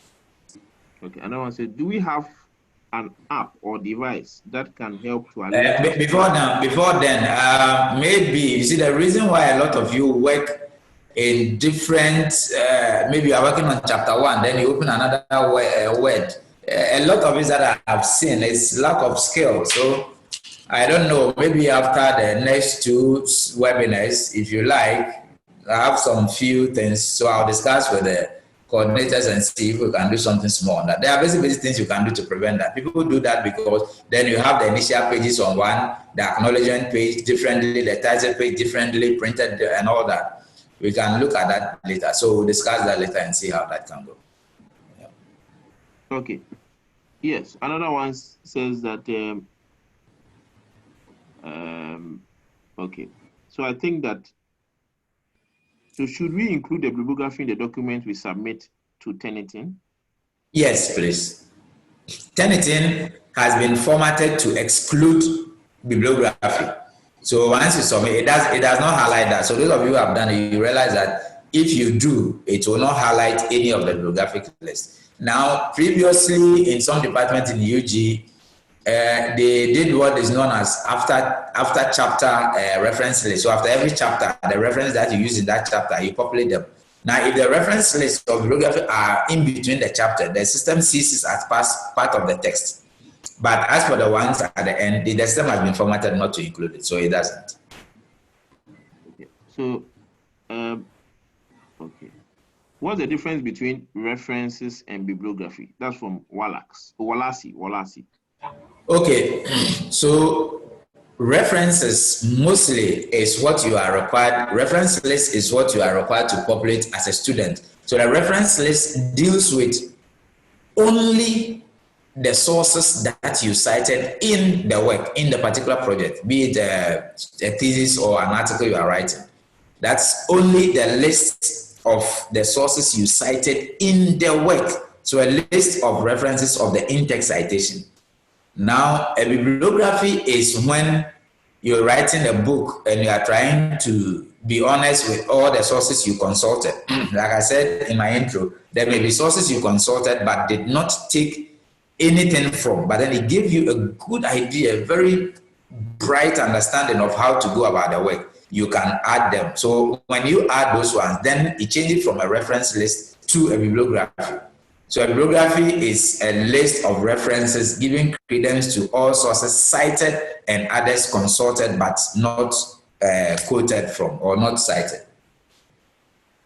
I hope that is clear. Yes. Another one. I do not understand why the TurnItIn highlights some stuff like literature review, introduction, for, there, in.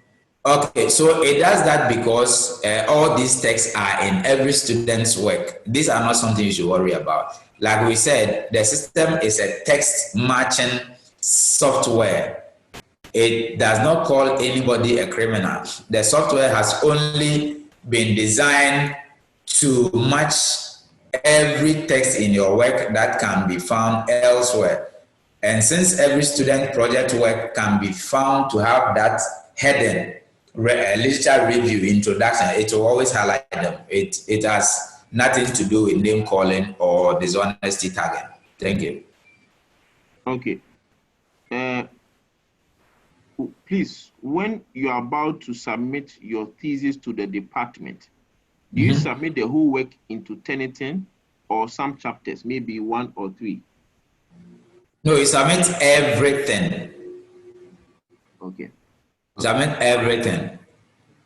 Okay, so I am going to unmute those who have raised their hands, and so that they can ask questions, because it looks like we are very much interested in this particular seminar, and so I am actually. Okay, so whilst you're on mute, whilst you're on mute, just give me a few seconds. My AC is killing me. Okay, fine. Some few minutes. So you get the first question. Okay. Andrews Aiden, I have unmuted you. Can you unmute yourself so that you can ask your question, please?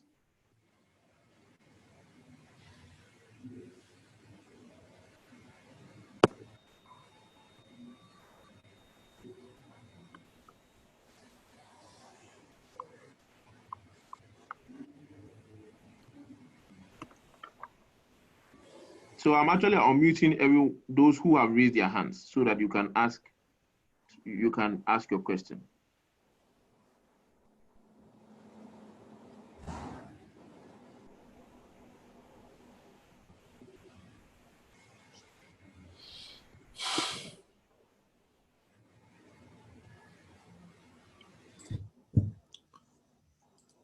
Okay.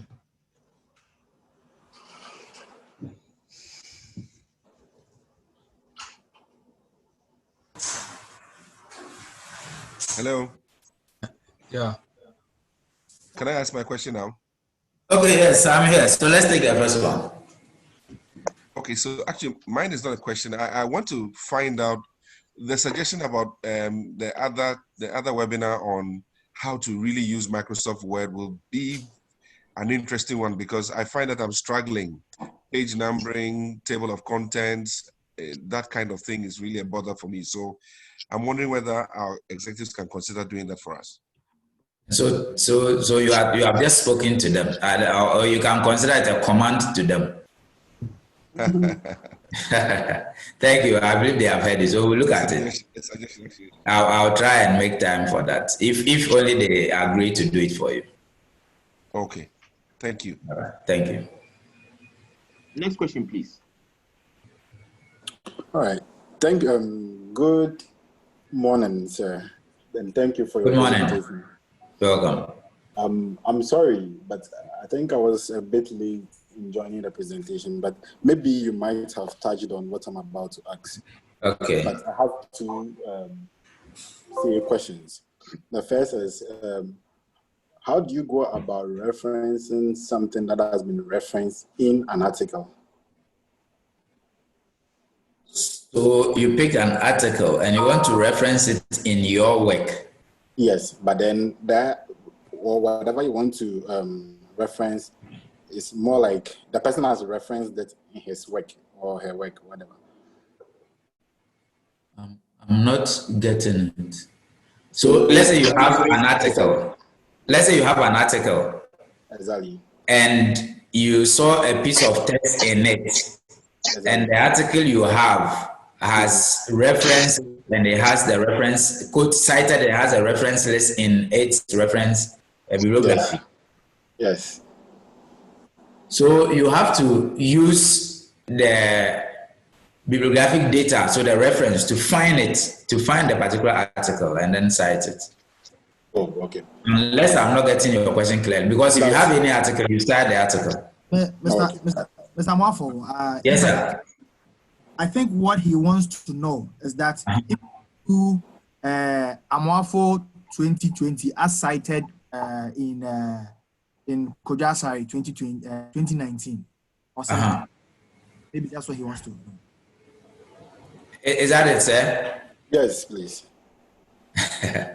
Okay, so that's what we said, that if you found Mwafo as cited by Kojo Asante 2020 So that becomes the citation. It means you are the one saying that. So you are reading Kojo Asante's work, and Kojo Asante has cited me, right? Yes. So the source that you have seen is Kojo Asante, so you have to cite Kojo Asante. Sometimes people, because we normally advocate that you cite the original source, people will leave Kojo Asante's source, even though that is what they have, and then copy the reference in there, pretending that they are citing the original one, which they have not seen. Now that is dangerous because, like I said earlier, Kojo Asante may have paraphrased what Amwafo said. So if you don't see the original author, please cite the secondary source. Which is why some people write, like he said, Kojo Asante, according to Kojo Asante, citing Amwafo, students of the University of Ghana between the last decade, are found to be using a lot of research tools in the conduct of their research. Okay, so you are saying that even though the original statement was made by Amwafo, you have only seen Kojo Asante's write-up. Whether it's a direct quote or not, you have no idea, but this is how you saw it in Kojo Asante. So if Kojo Asante happens to have paraphrased, then you are within the boundaries of safety. Okay. Thank you very much. The second has to do with TurnItIn.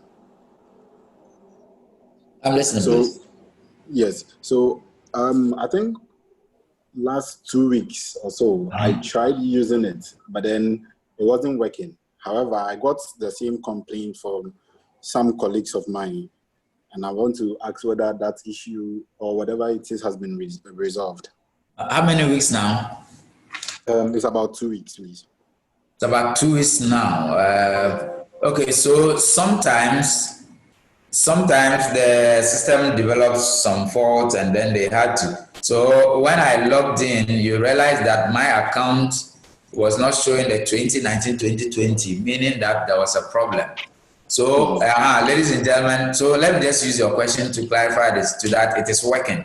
So you all saw me attach this file whilst I was on the presentation. Now this one is saying that it's 42%. All right, so you can see the color code is yellow, meaning that it's beyond the 24. Remember when we say it's blue, when it is blue, then there's no text match. When it is green, then it's 24 and below. By University of Ghana, say it should be 20, right? So when it's yellow and above, then you are, I think, around the 45 to the 70. Okay, so I have just answered your question. So the TurnItIn system is working, please. All right, thank you very much. Try and be sure that the account you are using is the 2019-2020 account and not the 2018-2019. Let me just show you a sample from there. So you can see that we have, where are you?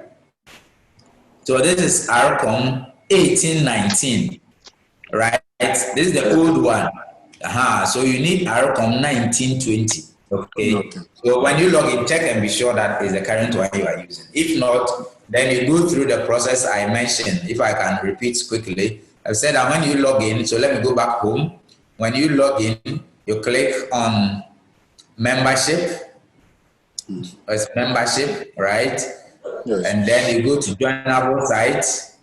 Okay. We'll share the slides with you. So joinable site, and then you look for ARCOM, because I have joined, so it's not here. So if that be the case, then you normally see it here, ARCOM 1920. Then you click to join. Okay. Okay. All right. Next question, please. All right. Almost afternoon. Good afternoon, Mr. Amwafo. Good afternoon, sir. And thanks for your insightful lecture. I have two quick questions. One has to do with how do we treat definitions? So, for instance, Amwafo defined TurnItIn as, in that case, because of the word limit. I'm asking this because of the word limit. In case of definition, you normally state it with quotes, or you define it and then you indent it. Indent it, okay, indent it. Yeah. So these are, like I said, these are some of the situations where the APA standard allows citation that are more than, or quotations that are more than 40 words. Right. Because it is a definition, so you can't take away from. All right. So in that case, you can do that. So if it's a definition, you can. And even if there's a standard definition, and I also put out my own definition, because it is mine, then you have to cite me. Okay.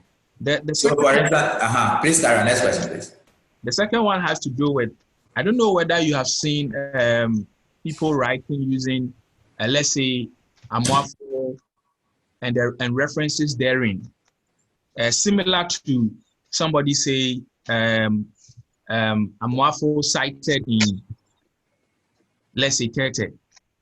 You know, I don't know whether you have seen such before. Yes. I didn't get the first one. So Amwafo and references therein. Okay. And references therein. And that also comes back to the situation whereby it becomes difficult to assess the primary source. Yeah, the primary source.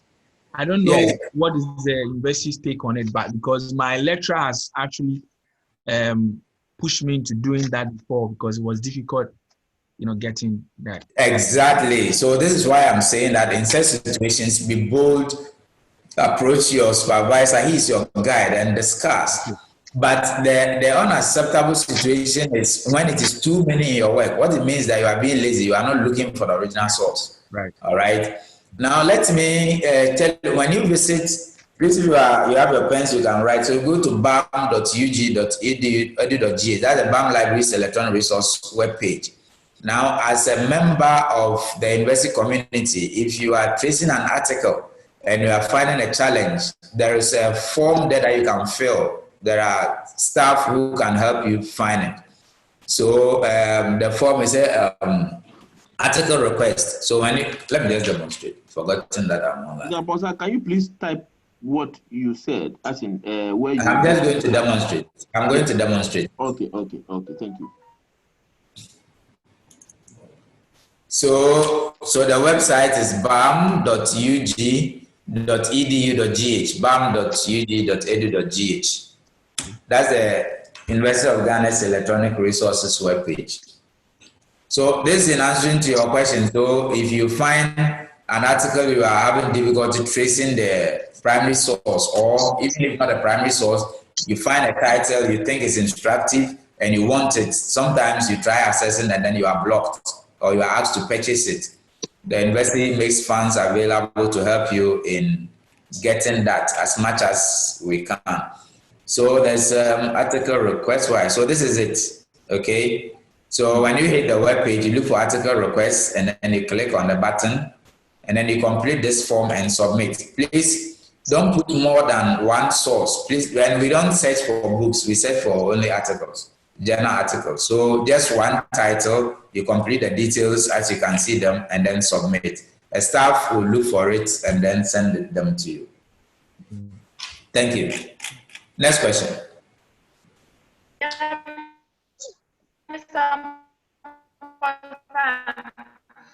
Yay. Please ask I'm here. reference to the previous. Hello. Yeah, I'm here, but your line is not clear. Okay. Your line is not clear at all. Hello, please, hello, can you hear me? Hello, can you hear me? Can you hear me? Can you hear me? Your line is not clear, so type the question in the Q&A. He will read it out. Okay. Great. Next question, please. Hello. Please, sometimes when I reference an article with Mendeley, it will pick some words from the article and then use them as the author's name. So what do I do in this case? So you are using Mendeley. You use Mendeley in doing that? Hello? Do you use Mendeley in doing that? Yes, please. When I reference it, yeah. Okay, good. So what it means is that your reference, the article. So this is what happens when you upload the content into your reference manager, like Mendeley. It extracts all the bibliographic details by itself, like the name. I'm trying to open mine and see if I can show some. So like the name, the date, and all those things. In a situation where it's unable to do that extraction, then you get a problem like you are having. So what you need to do is click on that article in Mendeley, open it, and then correct the details. So, good. So if you can see the screen, so this is my Mendeley account, okay? So it will happen like this. So if I click on this, you can see that from here, I have my title, I have my author.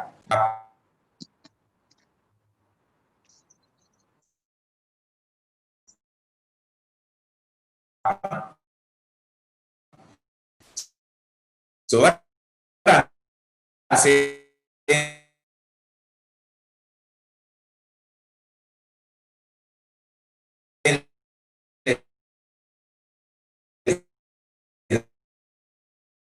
that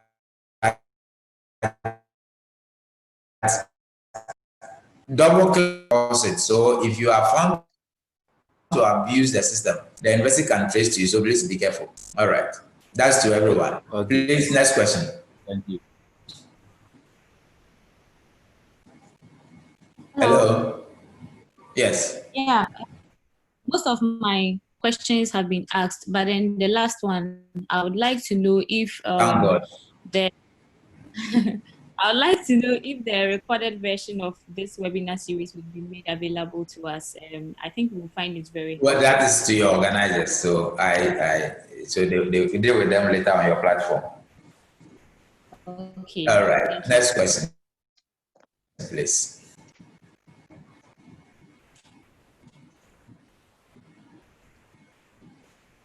Mr. Moderator. Okay, I think that we are. I think that the questions have all been exhausted. So, Mr. Paposa, thank you very much. We hope to see you next week, Monday.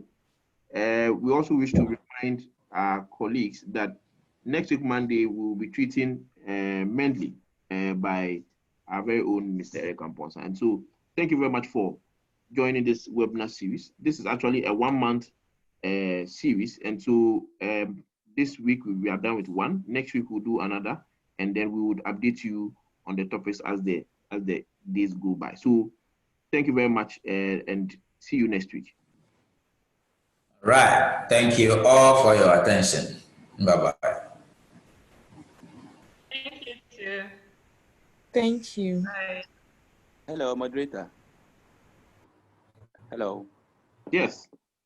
Please, most of us are not on the GRASAG page. Many people have complained. I myself, I tried joining it. I don't know why it's been so restricted that so when I requested to join, they so didn't add me.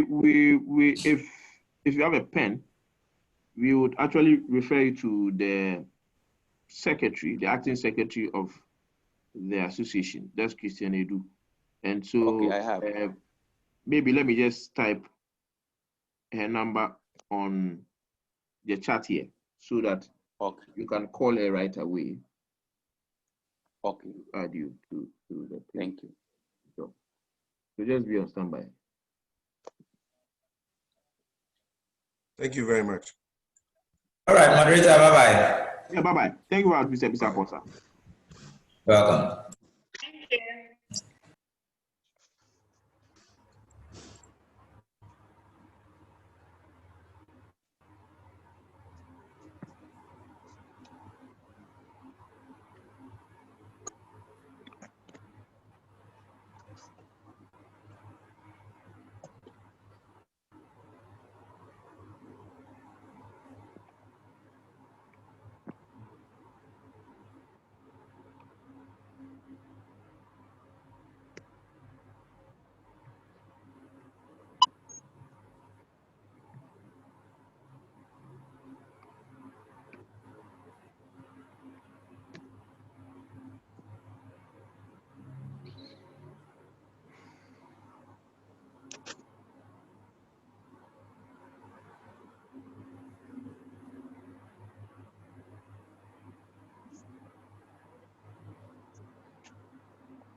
So to those who asked to be added to the page, I have typed the number of the interim GRASAG secretary to add you to the pages.